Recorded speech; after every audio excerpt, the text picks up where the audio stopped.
Seguran ginen bilera batean, gu bagenekien bilera horretan ginenak bagenekien atxilotuak izango ginela, lehenago edo beranduago, hilabeteak zirelako atzetik segika gerituela.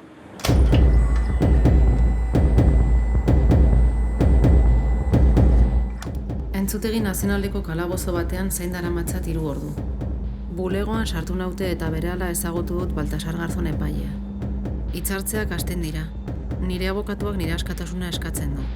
Garzonek ez dit begiratzen. Moketaren traman erreparatzen dut. Barre egiteko gogoa etorri zait. Barrez lehertzekoa, baina badakit tokizkanpo legokeela. Ni hemen bezala. Ez da erreza konfidente onak topatzea hemen. Preso politikoa ginen heinean, kartzelaren aurrean indartsu mantendu beharra. Baina maite entzule ona da. Kezka politikoak kezka intimoen gainetik egon behar ziren beti. Neurria ematen ez nuela sentitzen nuen etengabe.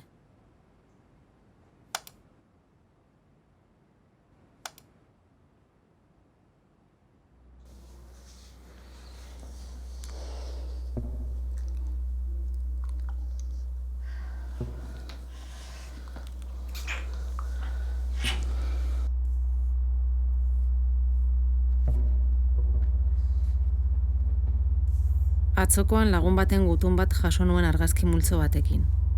Nian egon adin alegintzen da. 2 urte baino gehiago daramatzat hemen, eta kanpokoa gero eta gehiago da nire iraganeko bizimodua. Gutunean esan diot manifetako lemek ez diatela gehiegi laguntzen egunerokotasuna jasateko. Beste baliabide batzuk dira beharrezkoak hemen sentitzen den inpotentziari aurre egiteko.